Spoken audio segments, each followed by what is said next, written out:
My name is Maria Jose Mendez. Many know me as Majo, and I'm originally from Honduras, and I'm currently a postdoctoral fellow at Harvard University. I write about the political and the economic entanglements of violence in Central America, and I'm also the chair and have traveled with the Solidarity Collective to Honduras to learn from struggles against some of the extractive industries that we will be discussing today. Before I turn it over to our fierce and extremely inspiring speakers, let me take a minute to do some collective grounding that celebrates Indigenous communities and also recognizes the ongoing process of colonialism. I'm currently in Minnesota and would like to acknowledge that for the past 10 years, I have been residing in the ancestral and the contemporary lands of the Dakota peoples. And given how we're all in very different spaces, I can already read in the chat box that there's people from LA and from all over. I would like to invite you to type into the chat box your own land acknowledgement or to do the homework of understanding the Indigenous history of the place in which you stand. And acknowledgement itself, it's a very small gesture, but one that hopefully inspires us to take action in support of Indigenous peoples and also to think more carefully about our place and our relationship to the land.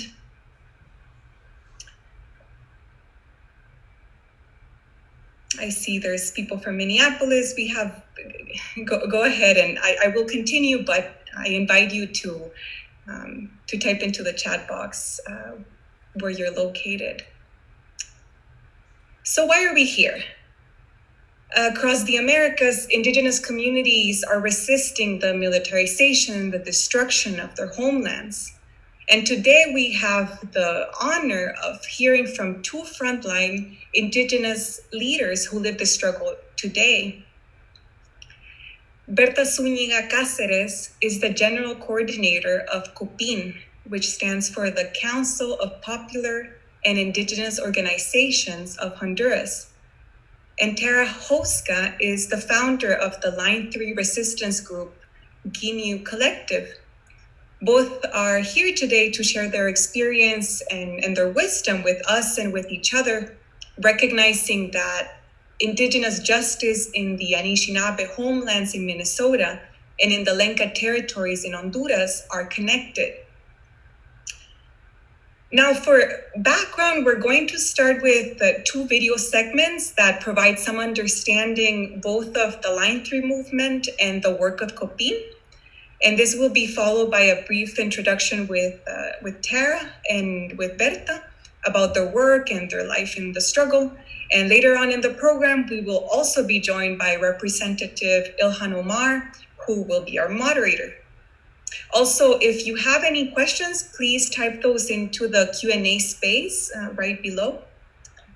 And we will show now the video, the video from Copinh so that we can learn about their work.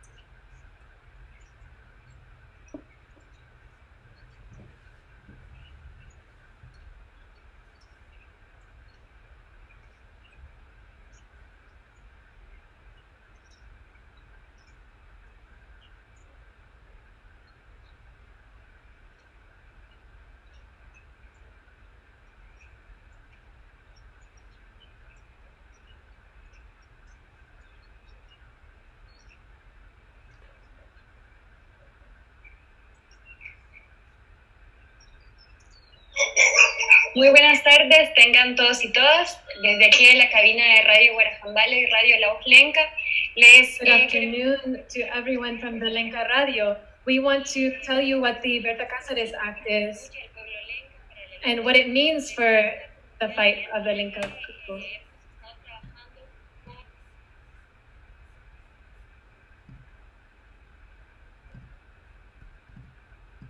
Pues tenemos una serie de fuerzas especializadas que se han creado luego del golpe de Estado, un ejército sumamente fortalecido, un aumento, un incremento al presupuesto militar de más del 101%, cuando en el tema de la salud, de la educación, está totalmente desatendido.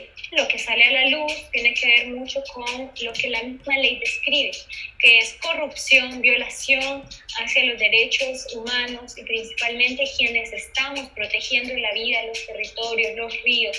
Nosotros creemos también que es importante pues rescatar a la memoria de cuántas personas han sido asesinadas en este país, como murió la compañera Paula, Tomás, William, Michael, pues también la compañera Berta y cientos de mártires que ahora pasan a ser parte de nuestros ancestros y ancestras que por defender la tierra han sido asesinadas y asesinados. En concreto, la ley lo que plantea es que se va a hacer una suspensión de toda la ayuda militar hacia Honduras hasta que no sea resuelto de manera factible, pero no solo ese, sino de otros casos que han sido emblemáticos, como casos de Agua, como casos de medioambientalistas hondureños y hondureñas que han muerto por defender la vida en este país. Sabemos que esta ha sido una excusa para militarizar los territorios, y que es lo mismo que vive el pueblo garífuna, el pueblo Lenca, los pueblos colupanes, el pueblo misquito y el resto de la población hondureña. Nos dejamos con una pausa musical y continuamos aquí en Radio La Voz Lenca y Radio Guarajambala.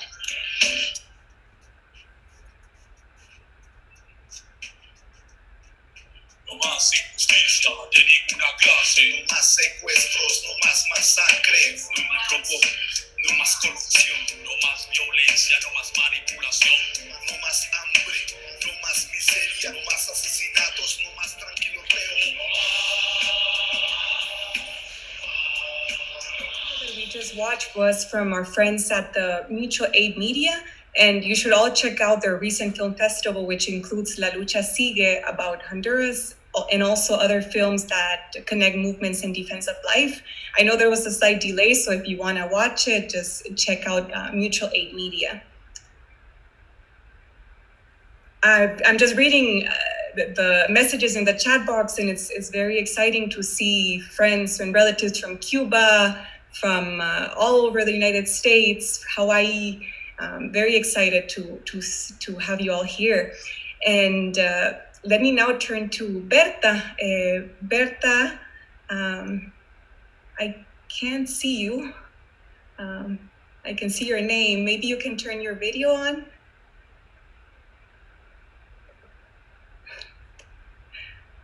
Hola.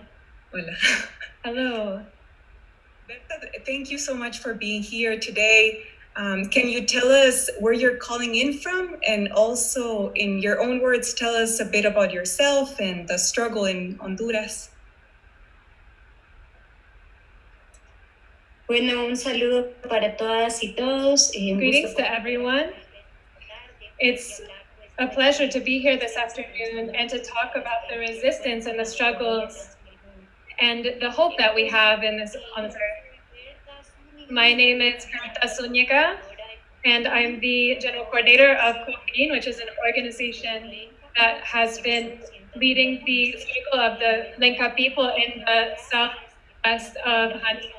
southeast of Honduras. My mother, Berta Cáceres, was one of the co-founders of our organization. And now it's been 5 years since the crime of her assassination, and we continue pushing for resistance of the indigenous people, especially the Lenca people, against the extractivism, fighting for life. And we also fight for democratization in our country, because we can't only think of the Lenca people, we have to think of also the causes of what's going on in Honduras, where we experienced a coup d'etat in 2009, in which the military has been very active, and we need to transform and change this space so that nobody else has to be assassinated in our country. We have a lot of hope here in Intibucá, and we're Sending greetings to everyone across the world. Muchas gracias, Berta. Many thanks, Berta. Now let me introduce the Line 3 video. So we just watched a video about Copinh's work, and now we will be watching a video about the Line 3 resistance against Line 3. I've been personally involved in the Line 3 struggle, like this massive tar sands pipeline, for almost, 6 years now? It's crazy to think about.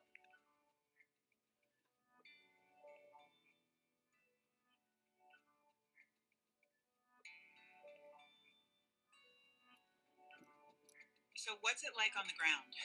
Well, I mean, this particular hill, actually, the last time I was up here, the sheriff was like cruising by, like gonna arrest me for being on a hill, you know? Like, that's the kind of scene that I'm in, right? Heavily surveilled. There's drones over our camp. There's security that patrols this road out in the middle of nowhere.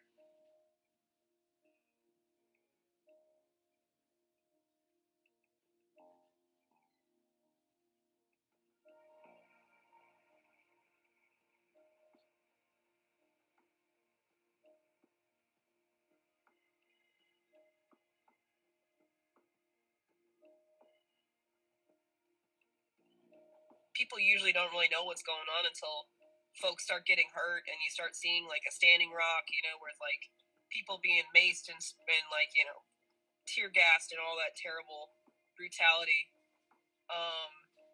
But what we've been doing is like, you know, scouting and learning this, you know, like learning the intricate places of this route. You know, being in the forest, being with the wetlands, being in all these places and spaces, to monitor activity of this company, to expose the illegal activity of this company, and to resist and stop the illegal activity of this company. And what is this pipeline cutting through? What does the land mean to you and to your camp? You know, for me personally, and this is something that I think, you know, I hope happens in the climate movement generally, which is, you know, centering the land in a real way, because the land is a living being. Land is something that's going to be here when we're gone. We're just here for a moment, right? Like that's the reality of being a human being, and that's understanding our place in the circle of life, that we are momentary, and that we, you know, either make children or we don't, but that's, the land will be here for that next generation. It's what condition are we going to hand it off in? And this place to me is a place where we're told to come by Creator. It's where the food grows on water. It's wild rice. That is the centerpiece of who I am as an Anishinaabe woman. It is this beautiful grain that grows on top of the lakes that we harvest in canoes. You know, our collective is mostly young people, so I've been teaching young people how to knock rice for the first time, how to grow rice, or how to be part of like parching and roasting and making food.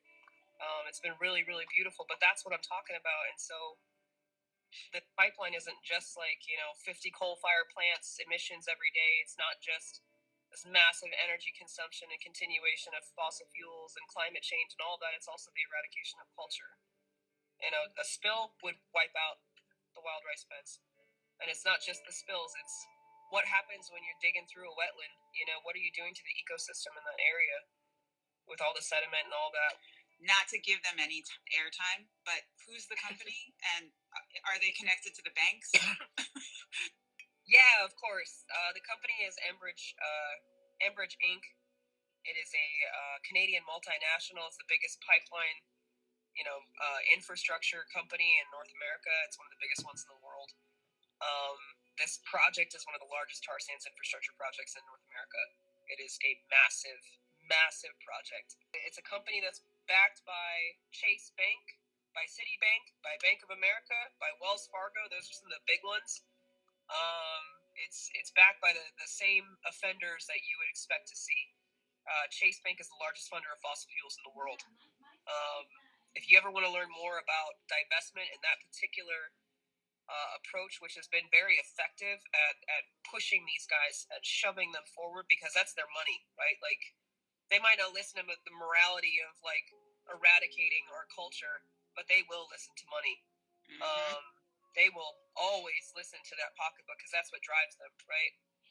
Please visit stopthemoneypipeline.com. Giniw Collective is one of the founding members of that. There's lots of ways to figure out who's behind the projects, who's doing it. How do I put my money somewhere that's good? That's a real way to get involved. For young people, maybe not a lot of us have mortgages. I know I don't. I just have a lot of student loans. But if you do have a mortgage, imagine 10 people taking their mortgages out. That's a chunk of change, you know, and it's real. So, is there anything that feels positive in the midst of your community organizing? Part of the reason I'm also here is because I need to take a break from hearing the trees getting raised on the land and to not hear bulldozers cutting into the earth. That's really painful personally to me.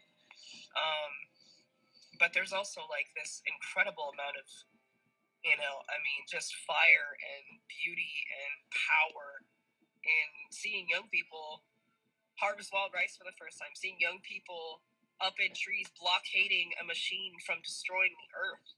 It's powerful to see a young person who is literally chained to a machine stopping it from moving.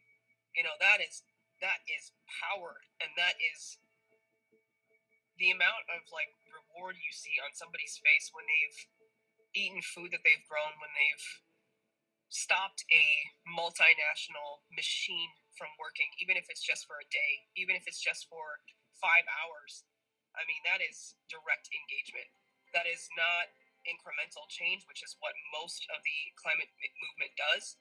That is direct, and it is bravery, and it is taking everything that you know and really living by it. It's living those values that you say, you have, right? Which is, for a lot of us, it's, we love the earth, we love our mother, we want to give it to the next generation, and we're willing to be uncomfortable to do that.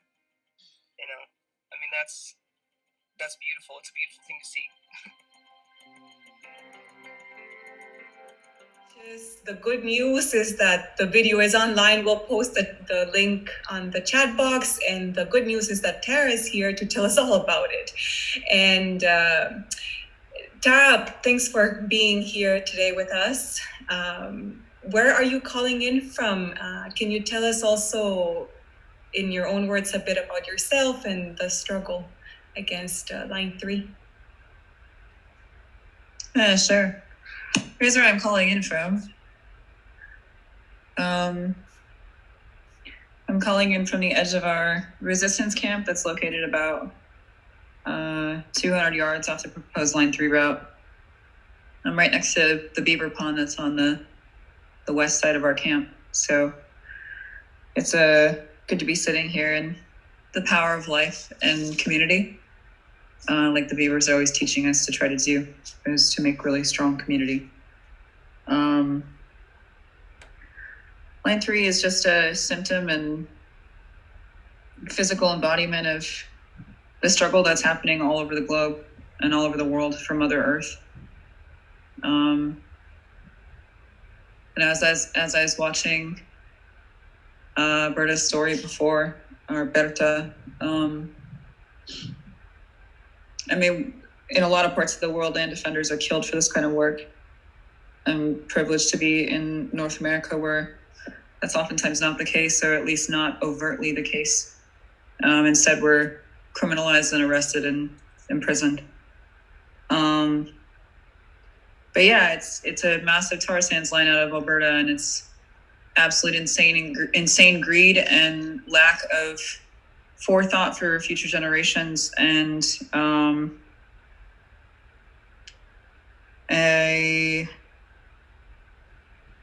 a physical and very present coming for the last pieces of the sacred that are left in the world, the last beautiful places, like the one I'm sitting in right now. That's what Line 3 is to me.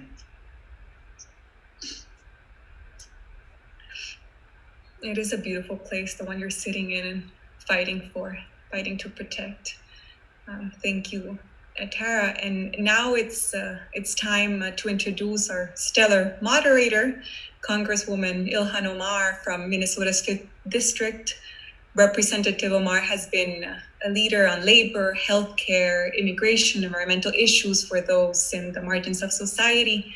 And throughout her service, she's also put forth a very bold vision for a progressive foreign policy that moves beyond militaristic solutions and that centers the experiences of peoples who have historically suffered the negative impact of traditional foreign policy approaches from the United States.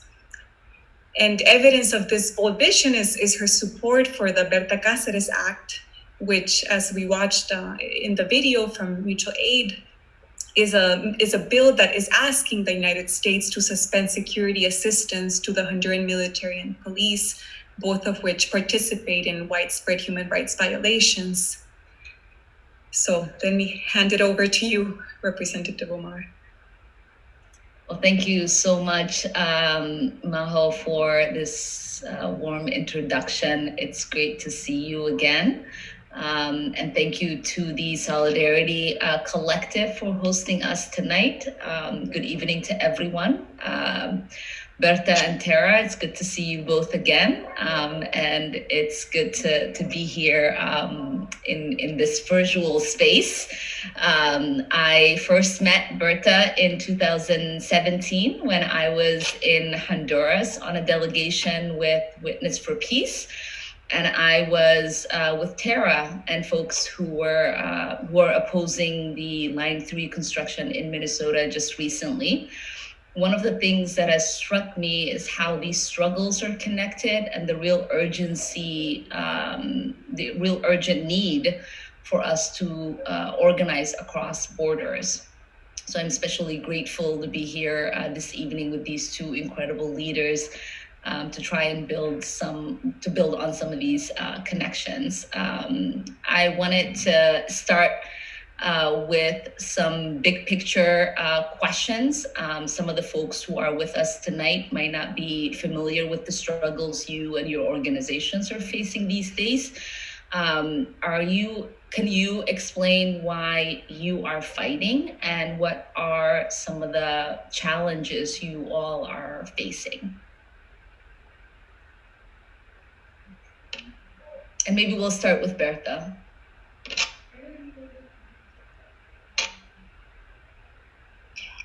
Bueno, muchísimas gracias. Well, thank you and greetings as well for you.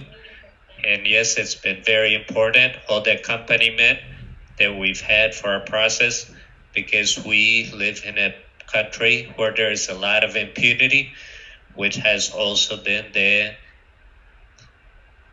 passage for the crimes against people who are defending the territories, who are from indigenous communities, from Garifuna communities in Honduras, who are being killed, who are being disappeared, in particular, Berta, and the attacks to women who are leading processes of defending their territories. So in this sense, all this process is very valuable for us. And I would like to say that Copinh is an organization that has been around for many years and was born due to a necessity of the Lenca peoples for the recognition of the lands of the Lenca people, but also for the land rights of the dignity of the people who have been discriminated and also impoverished by the Honduran state, with very little education, very little health, very little infrastructure. And that led to the birth of Copinh, who has been pushing for the dignity of the Lenca people. Copinh participates for a long time in many efforts to bring democracy to our country, for conditions of democracy, equality, of participation, democracy. And so amongst this process, a very important debate at the national level, which was also brought by our organization. We had the coup d'etat in 2009.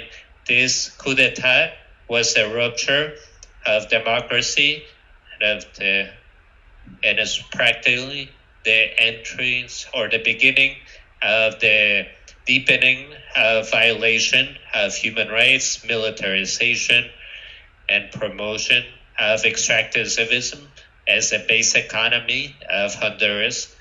And in that sense, many communities, indigenous and Garifunas, were impacted. There were a lot of concessions mining concessions, construction concessions for hydroelectric projects, and especially the hydroelectric issue has impacted the Lenca people because our zones produce potable water, forests, and so it put us in the sights of many companies who don't want to generate energy for the good of the communities. They just want to profit, and even profiting at the expense of the Honduran government. And it's from 2010 that my mom, who was a coordinator of Copinh, started to denounce more than 51 projects of electric generation only in our territory, which is a very small territory, given the dimensions that indigenous people might have in the United States. But we denounced the violation of the previous consultation. That is a right that we have been defending, indigenous rights, that we need to be consulted of what we want and what we don't want in our territory. And so as a result of that, one of the communities that is part of Copinh, which is a community of Rio Blanco, so worried about the implementation of the hydroelectric project, strengthened its organizing project, which was accompanied by all Copinh, all its communities, and especially my mom as coordinator of Copinh. And so since that struggle began, it was a very difficult struggle, very complex, where not only did we express, all the racism was expressed against indigenous peoples, but also militarization, the strength of the arms, of intimidating people who are organizing themselves, who are struggling. From 2013, when we did what we called take a block of the highway that we called the Toma de Roble, there was a reaction with a lot of violence from the security forces of the Honduran state. And in that year, Tomas Garcia was assassinated, who was a community leader. And from then on, many people were disappeared, killed because of that territorial resistance. And it's important to say that Rio Blanco is a victorious community because the hydroelectric project was not built despite all the efforts of the company and the Honduran government to beat down that struggle. And that's why in 2016, my mom was killed during the reactivation of the Agua hydroelectric project. There was a lot of tension in the country at that time, a lot of tension in the communities, and also a lot of tension in the family level, the organizing level, because we knew there was going to be a reaction of violence from the company. Now, today, we are fighting for justice for her, who has been one of the victims of this process. She denounced the threats against her, the participation of the army, the police in Honduras, and also the banks who are financing. But unfortunately, there was nothing that was done at time. And so today we are carrying forward her memory and to continue struggling to democratize our country. And so we've had a lot of attempts that we've appreciated your participation as Congresswoman to be able to support in the Berta Cáceres bill. Thank you, Berta. Tara?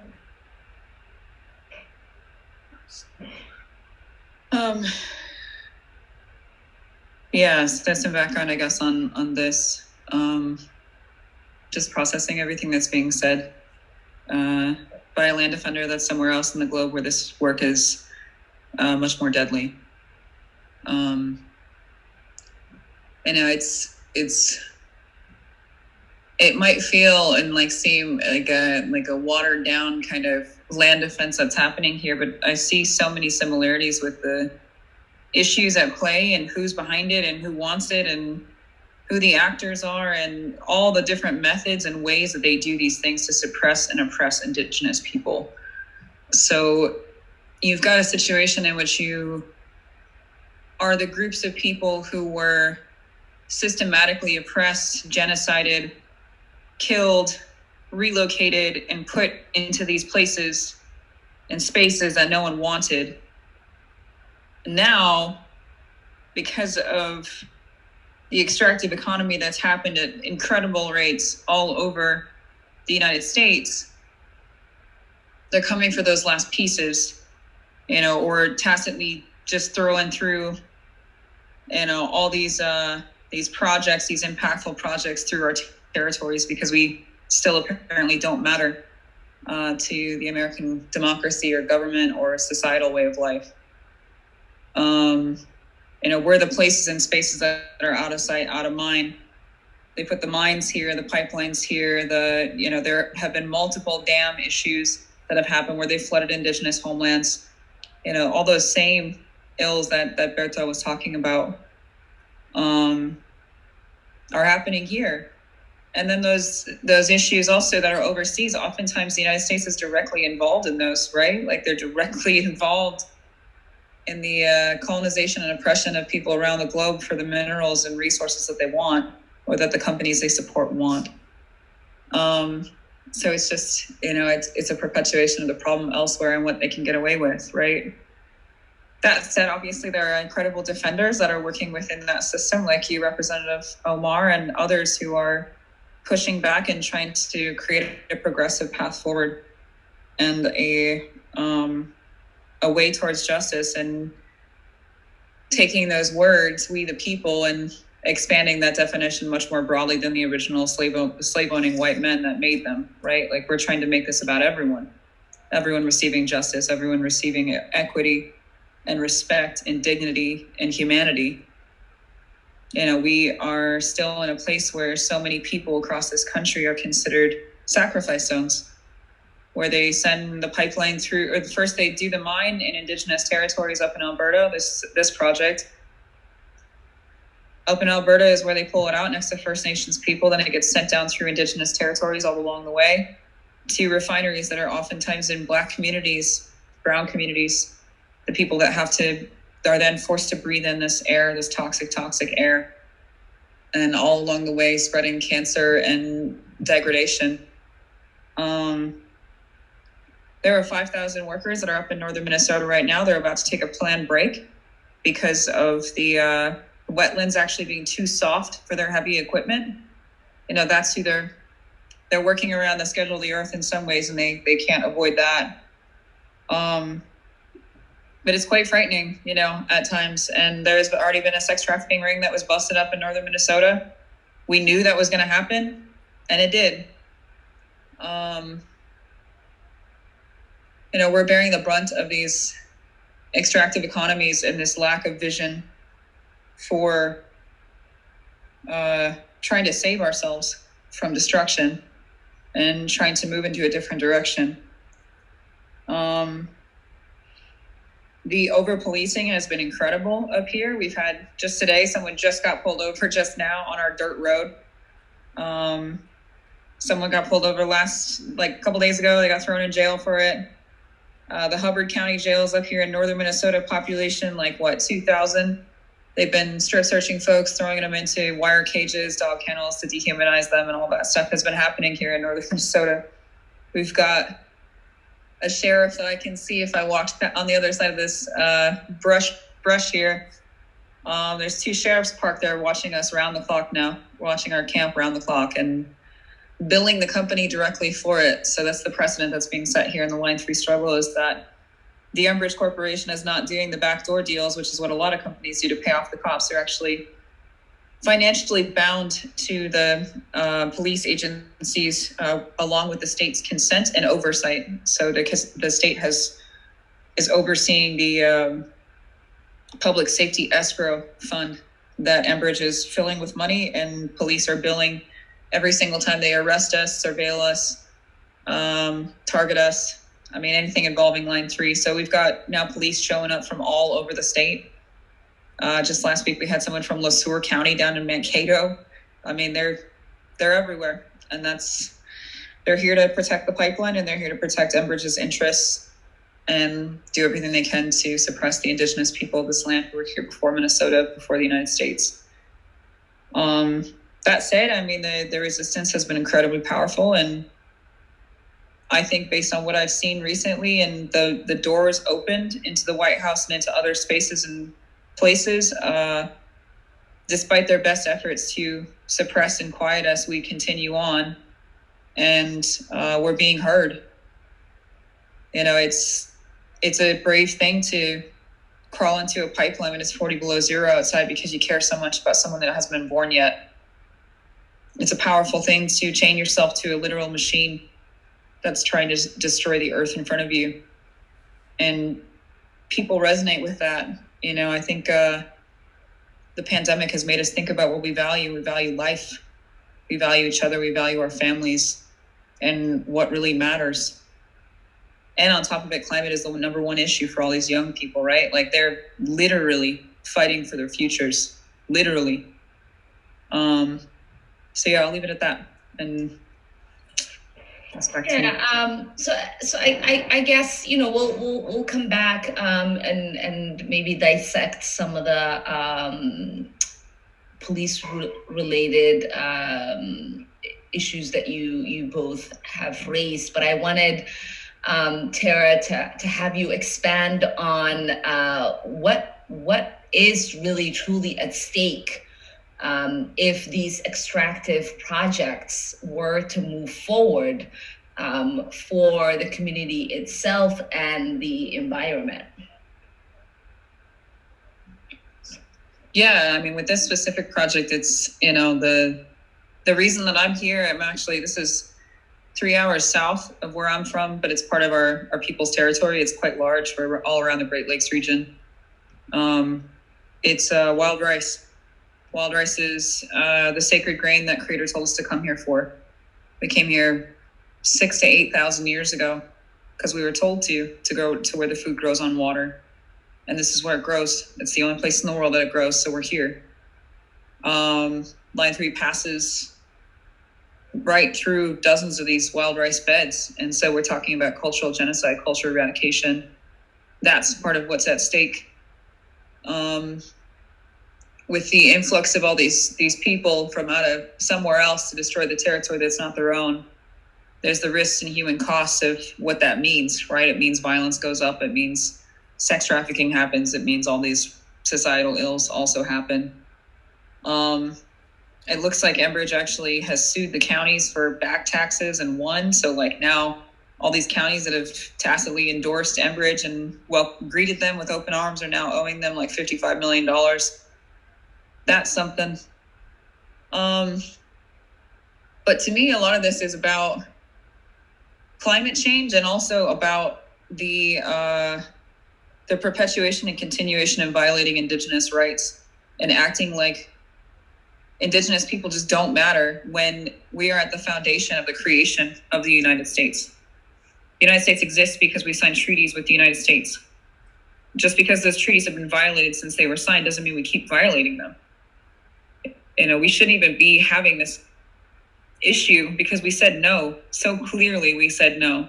There are 3 tribal nations suing Enbridge right now. 3. That's here, you know, in this place. No is no, and we don't have free, prior, and informed consent. Indigenous peoples all over the globe have been pushing for free, prior, and informed consent. We're tired of consultation, which is just, we're going to meet with you, but we're not really going to, we'll listen to you, but we're going to ultimately do at the end of the day what we want to do. That is not consent. It has nothing to do with respect and nothing to do with, the dignity of and mutuality of meeting each other at the table as equals. So there's that piece. Yeah. What about for you, Berta? If the extraction projects were to move forward, what would be literally at stake for your community and the environment?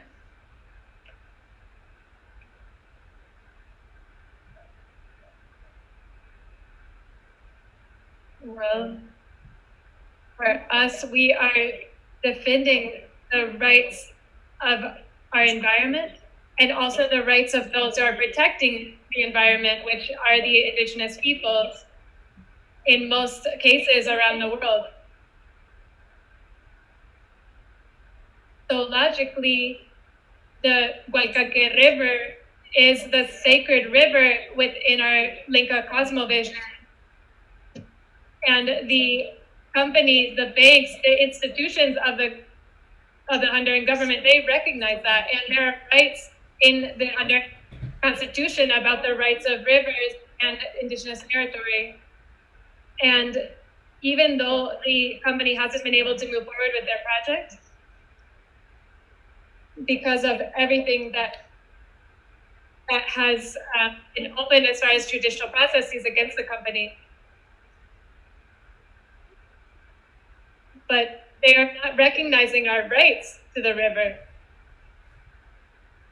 There's been a lot of damage to the river, also a lot of damage to the mountains around the river.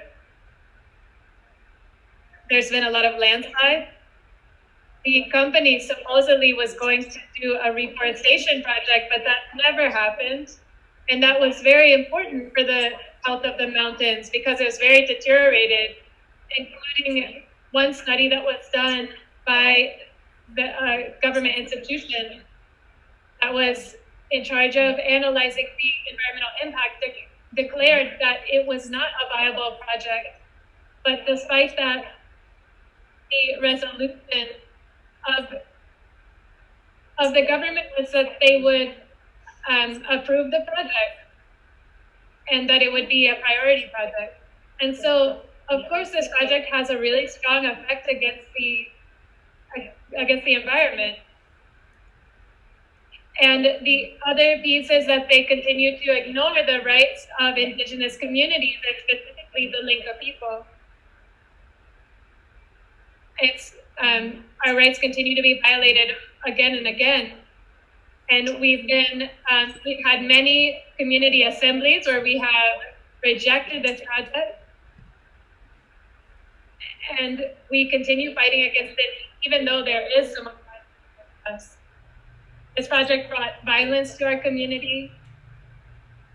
There's no longer peace in our community. It's caused a lot of ruptures in our community and has torn apart our social fabric. It also has ignored our constitutional rights, and has also damaged our sacred rivers, which is not just sacred for the community, but for the entire Lenca people. And now it's a symbol of the life of Berta Cáceres. Something that we're very concerned about are the banks that are financing this project. Many of the banks had to leave the project because of the death of my mom, but many other banks, multilateral banks, sold their investments to a Swiss bank, and until today, the Gualcaque River is not free. The river was concession to other banks. It continues to be threatened. And there are companies that continue to own those investments, that continue to threaten the territory of the Lenca people and threaten the Gualcaque River.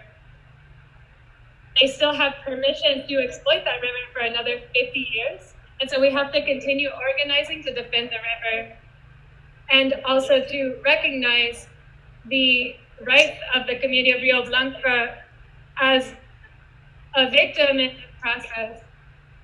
We also want to denounce the corruption and make sure there's a judicial process around the corruption, not just the killings.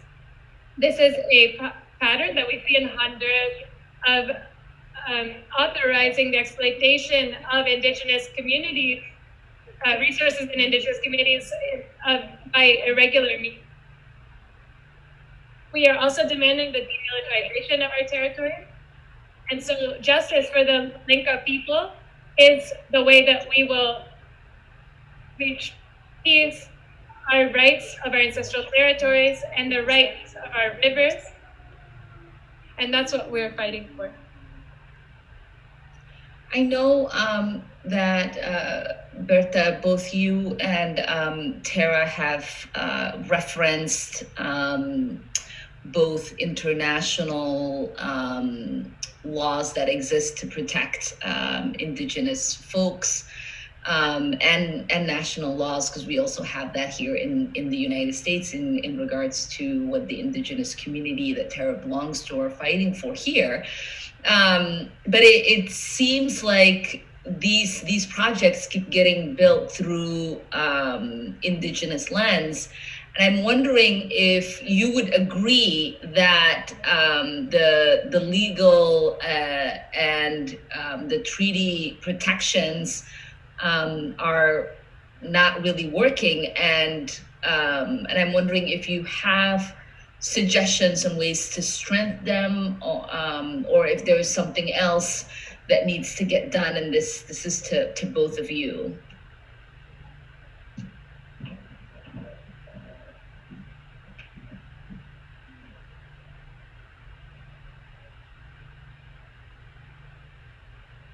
I would first say that we are,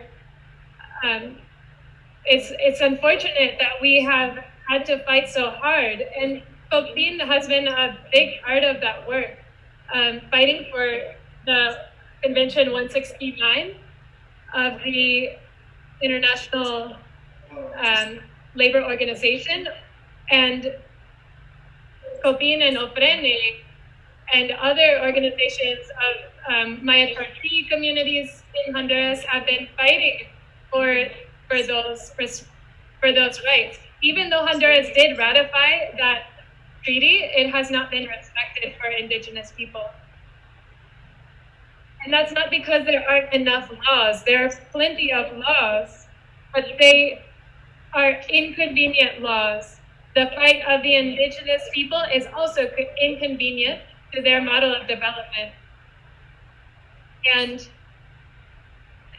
it doesn't have anything to do with the needs, the human needs, or the needs of our environment or our society. For our country, Honduras, which is an impoverished country and needs a lot of support to get us to a level of life, quality of life that respects human dignity. Most of the communities are rural communities, indigenous communities. And so we continue fighting until today with many institutions in the government, because we don't want laws against the spirit of the international conventions. And unfortunately, Honduras is a country where laws only exist to punish our people, but it doesn't exist to punish the people who are really the authorities who are really causing the damage and who continue to stay in power. We know that the best formula that we can find to defend our territory and our rights has been our own struggle, not through these laws, because Honduras continues changing the laws to favor extractivism and exploitation, and to ignore our rights. And so in that sense, we only have our struggle, our resistance, and the solidarity that accompanies our processes, because Honduras is a country, and if we speak about the government, it completely depends on international support. And so that's why the Berta Cáceres Act is so important, because who gives the supposed help in terms of our security forces here in Honduras? It's the United States, of course. And so we know that if that support didn't exist from the United States supporting our armed forces here in Honduras, we would be talking about a different Honduras. This government has been able to sustain itself only with the support of the United States or their military. And so we've been fighting, we've been out in the streets. The entire people of Honduras have been out in the streets, and we have been unable to find enough force for a path forward so that this government, which is a killing government, will leave power and finally construct a society of democracy and the society that my mom, Berta Cáceres, dreamed of.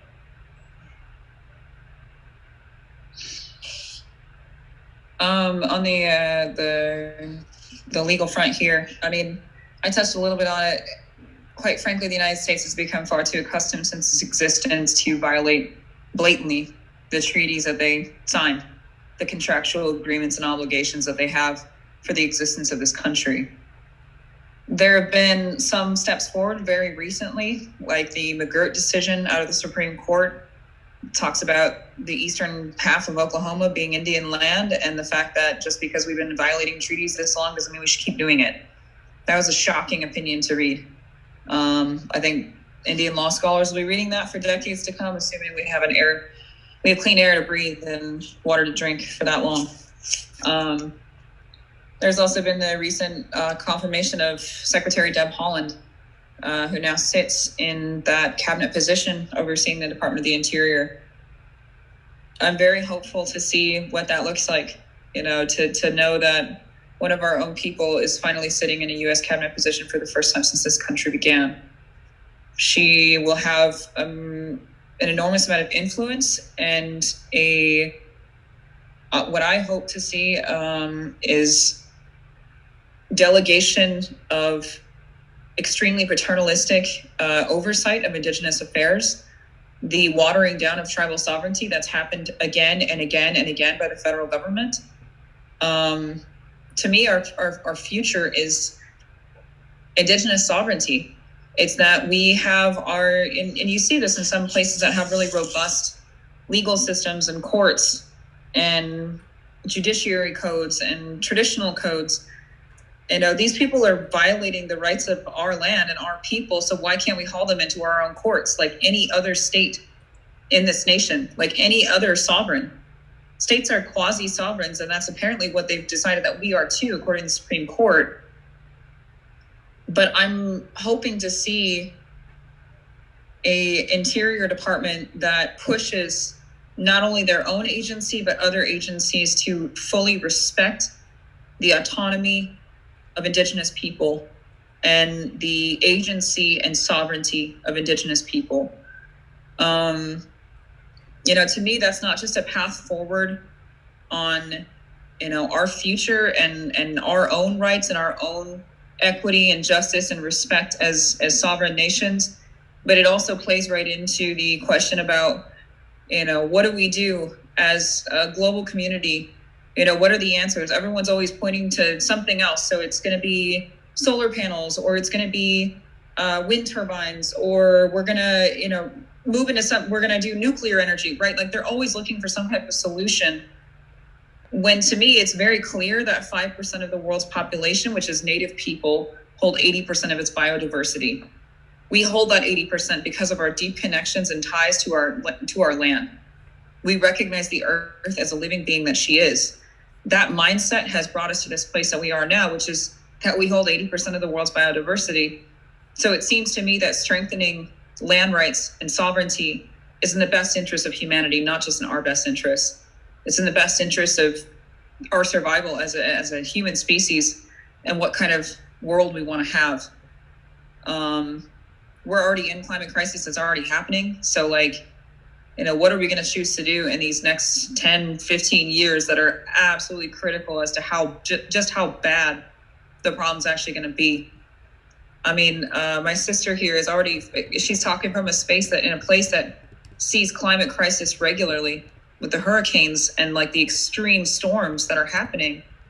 That's happening all over the global south, right? We just happen to be privileged enough to be geographically located in the northern half of the globe. So yeah, I mean, I hope sovereignty is respected. So the exploitive nature of colonialism was oftentimes driven, right, by capitalism. And I'm wondering if you all have opinions or insights of the roles that capitalism is playing in what's happening both in your land and in Honduras. I can speak to this one first. First of all, I don't think we're in capitalism right now. I think we're in oligarchy. We're in outright corporate control of so many different agencies, institutions, regulatory reviews, all the mechanisms and controls that are meant to protect the people, including law enforcement, which has obviously been very questionable. I'm also calling you, as you know, Representative from Minnesota, the place that George Floyd was murdered and sparked uprisings that happened chacross the country, where Derek Chauvin's trial is about to begin next month. I think I'll give two different parts to that question. I think the endless greed and destruction is obviously why we're building a tar sands line, or why we're allowing through. Obviously we're not, but why human beings are tacitly endorsing this project. We're chaining ourselves to the machines to try to stop it. But why Minnesota specifically is allowing through this terrible project that's probably going to be stranded assets in less than 10 years of a dying industry that is not financially viable, even in their own economic analysis, right? So Minnesota's Department of Commerce is suing their own agency for approving this line because they couldn't prove the need for it.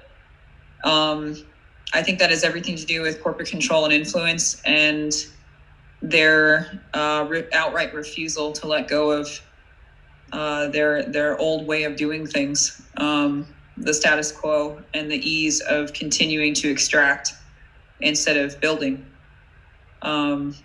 If the concern was jobs, we could get lots of jobs by decommissioning the old Line 3 and pulling it out of the ground, remediating the soil. But they don't do that, right?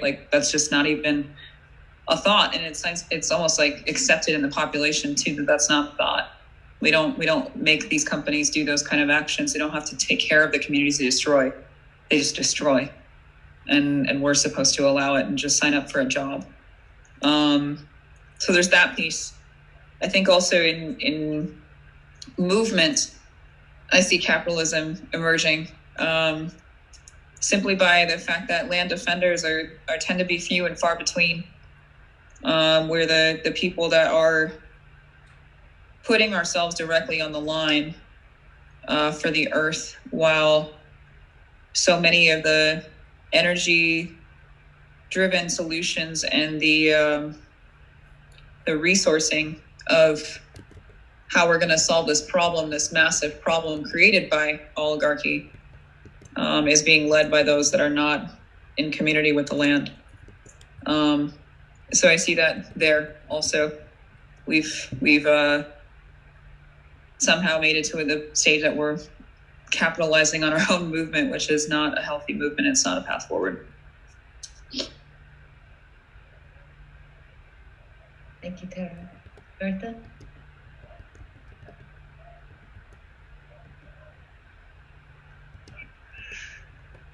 Well, we do think that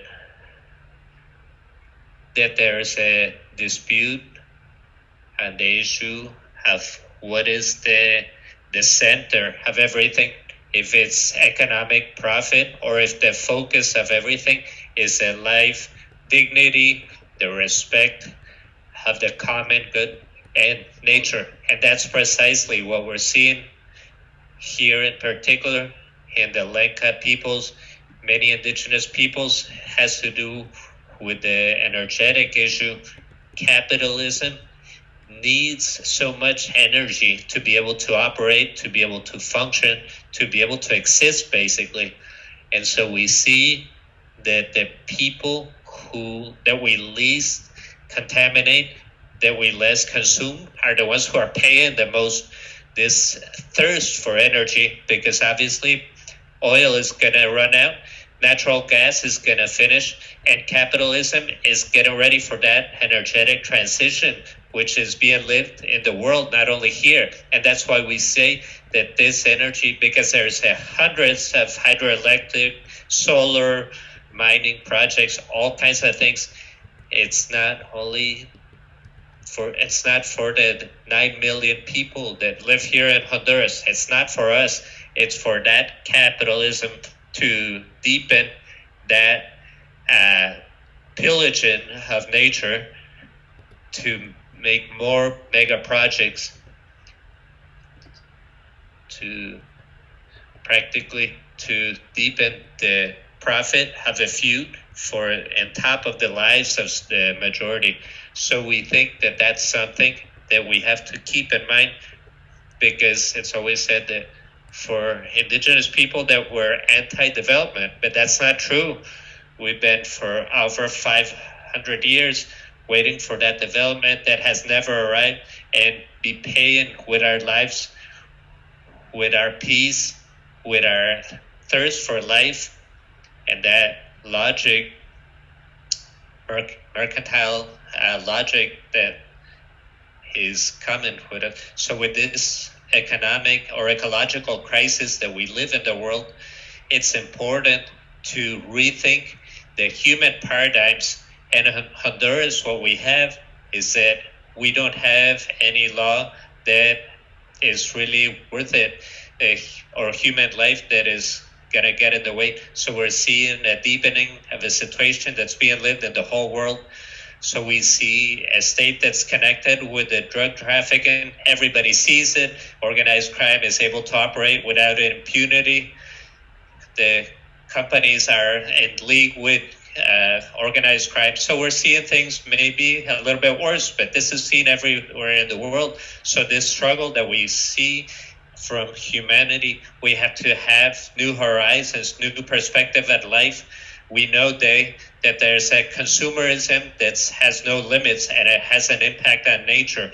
But it can't be those of us who least contaminate, who are the ones who have to pay, who have to be responsible for a contamination that the capitalist countries are producing, the ones who have most economic development. So I think it's a debate, something difficult, and I think that indigenous peoples, the campesino communities, have been put in that struggle for the territories. This struggle is not for us or about us only, but it's for the whole humanity.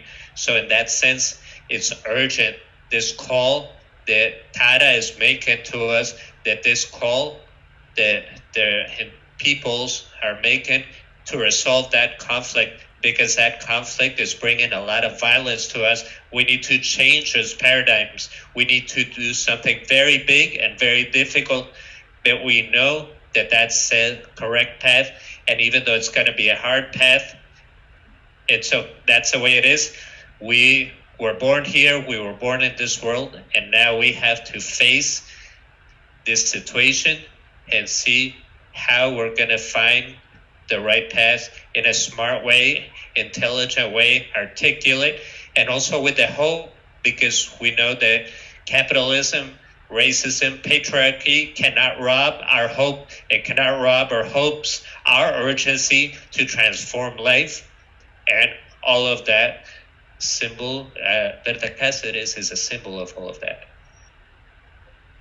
So I've had the pleasure of being in both of your presence and in your environments, and I have seen just how brave both of you are, and how brave those that you organize around are as well.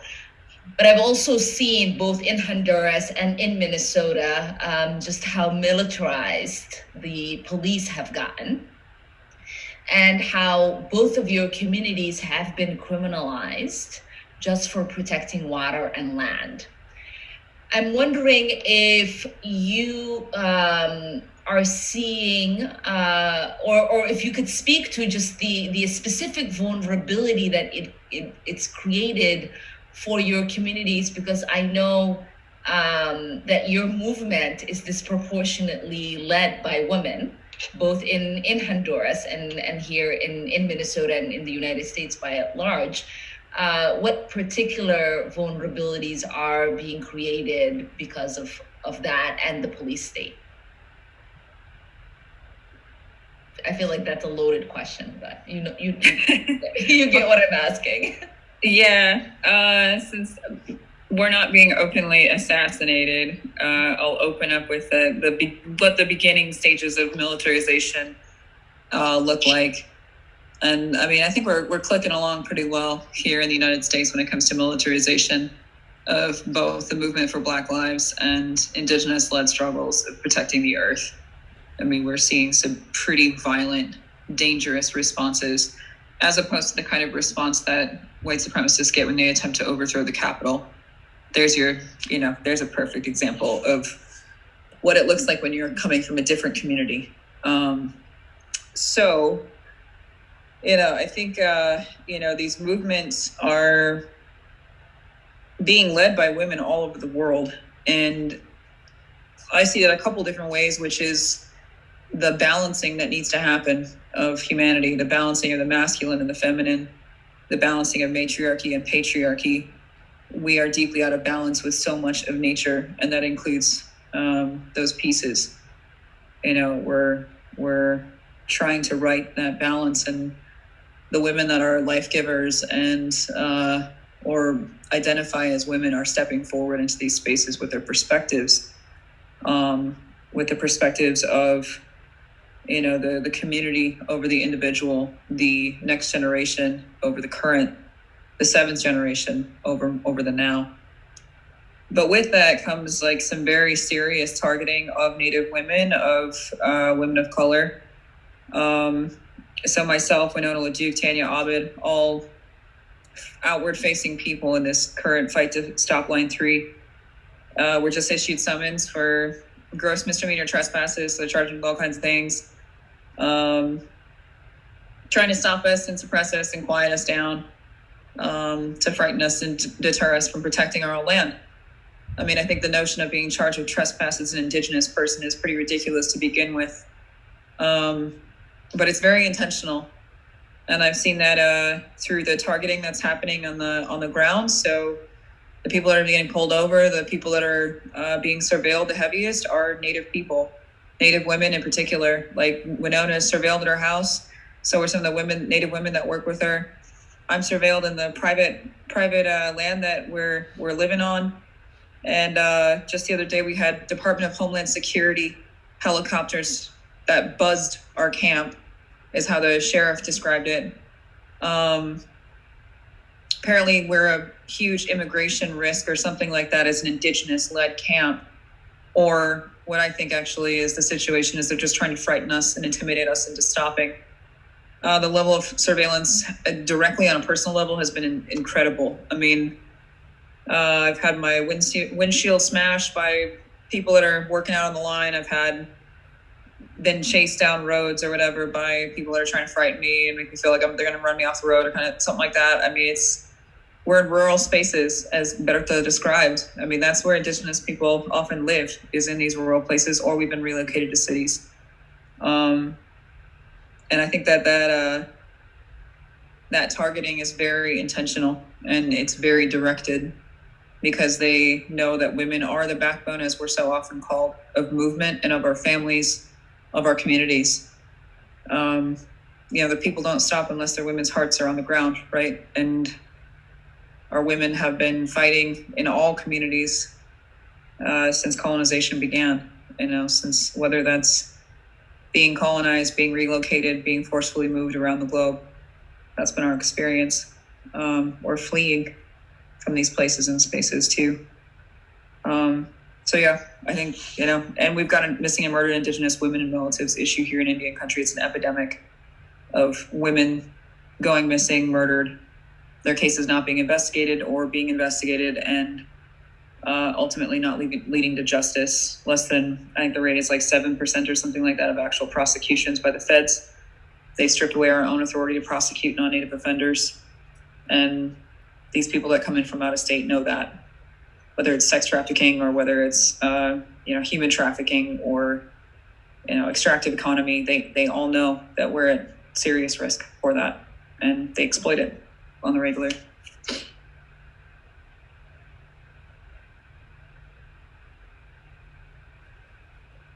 Berta?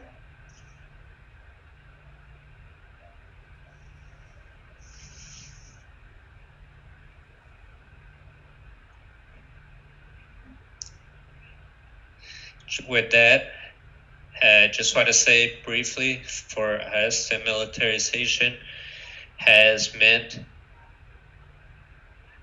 the practice of violence,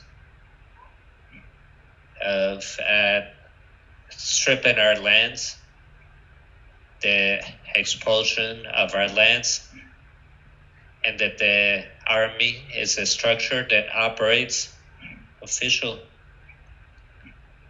They're not fighting against another country. They're fighting against their own people. It also means for us all the actions that are also part of the army, and that, as Tara said, are always get away with impunity, both with organized crime and the crime against my mom. Several of the people who carried out the crime had military training. For example, one of them, who was already condemned, he was a major in the military forces and a trainer of the police. And David Castillo, the president of the company, who's being judged on April 5th, his court appearance starts. He was trained in a school in the United States, in West Point, in military intelligence. He was also part of the state institutions, and they used his knowledge to be able to persecute and also to be able to do an attempt of murder of 2016. And when his murder happened on March 2, 2016. So that's how we also see the army repressing other communities in the area of the UAM and also the Garifuna communities, all the peoples that rise up to defend their territories. So that's what the army is for us, the impunity, violence, death. And it's also the barrier for us to be able to build a country, a different one than the one that we dreamed of, which is very, very different from what we have right now. So that's why our struggle continues, the demilitarization of indigenous territories in an urgent way, and also the demilitarization of the society, the demilitarization of our thinking, and also the education, the demilitarization of all the society, which means a big struggle and a big process that is going to be for good. There's a lot to unpack there. I know our time together is ending, and so Berta, I wanted you to talk about an important bill that I'm co-leading, which is named after your mother, the piece of legislation. Can you say a little bit more and what you would want people to do who are tuning in with their own members of Congress?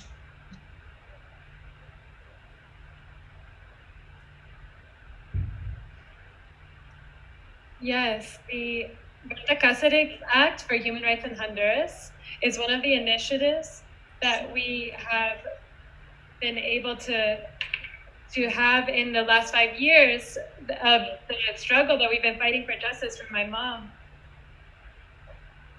We want to make sure that these crimes aren't repeated.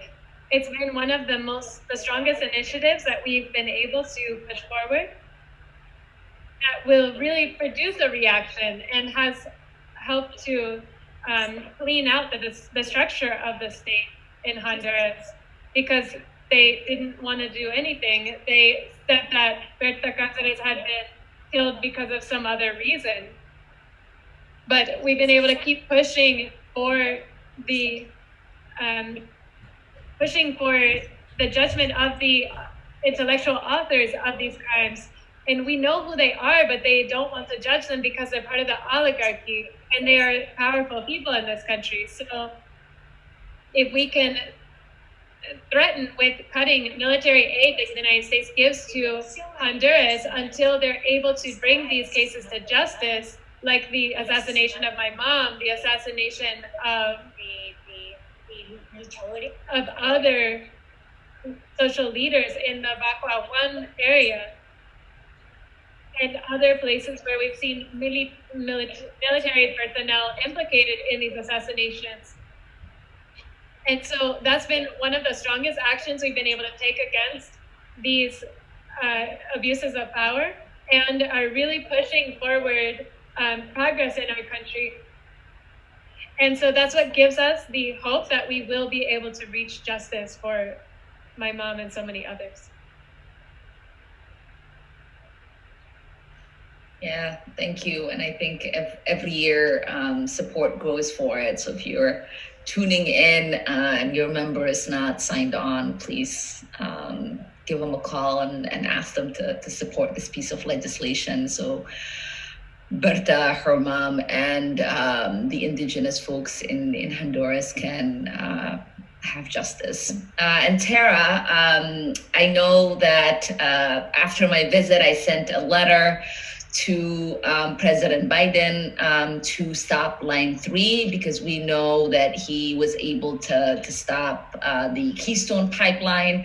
And you know, we're continuing to push for that. I'm wondering what you would like to see Congress do, not just in regards to Line 3, but other extractive projects along the way. I mean, I would love to see a Congress that takes up the matter of free, prior, and informed consent. And we no longer have a toothless consultation policy that's enacted across all the federal agencies, but instead we have an FPIC policy that accurately reflects the international community and reflects actual indigenous sovereignty, because what's in place right now isn't that. I'd ask for that, and, you know, to keep pushing as hard as you can on your congresspersons, to the folks on this call, about supporting and joining the effort led by Congresswoman Omar regarding the Line 3 issue, pushing it to the Biden team. We've been getting a lot of meetings, like I said, but, you know, it always takes more, and that groundswell and energy is getting more and more intense, especially as it's not 40 below zero outside. It's getting warmer. People are getting their vaccines. And we're not going to stop, because they're not going to stop. So that's where we continue on our fight. Well, I see Maho come back. So I will say thank you to Tara and Berta. I know I've said this to both of you. This work oftentimes in explaining your humanity and your right to your land and your sovereignty over and over must feel dehumanizing in many ways, but it is important work. We are grateful that you wake up every single day and continue to do this work. We don't only stand in solidarity with you, we see ourselves as accomplices on this journey, and so thank you for everything that you do, because it doesn't just impact our world today, it impacts our world moving forward, and so I'm just grateful to know both of you and to be in this space. So Mahati.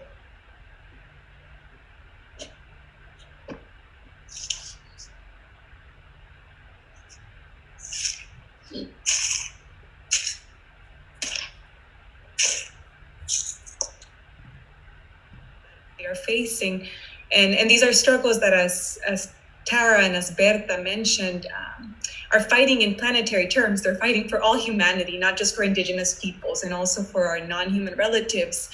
And so as an initial action of solidarity, I would like to invite you to get on your phones, post about this incredible conversation. And this is to help raise awareness about the movements that Tara, Berta are involved in defense of the land and water. And I think, yes, you can look at the slide that will be posted soon here. So here you can see some information about social media action that you can take today. And also for more information about Copinh or the Line 3 movement, please visit the websites that will be listed in the chat. And to learn more about the Solidarity Collective and our work in Honduras, you can visit our website at solidaritycollective.org. You might want to consider joining one of our upcoming delegations to Honduras, to Colombia, and to Cuba to learn more about struggles against extractive industries and, well, just in general struggles for justice that we're supporting. Thank you to Representative Omar for moderating. And we're very grateful also to our incredible speakers, Tara and Berta, for sharing their experience and their wisdom with us. We'd also like to thank our interpreters, Emily and Ron. And lastly, thanks to you all, to the audience for being here today. Muchas gracias.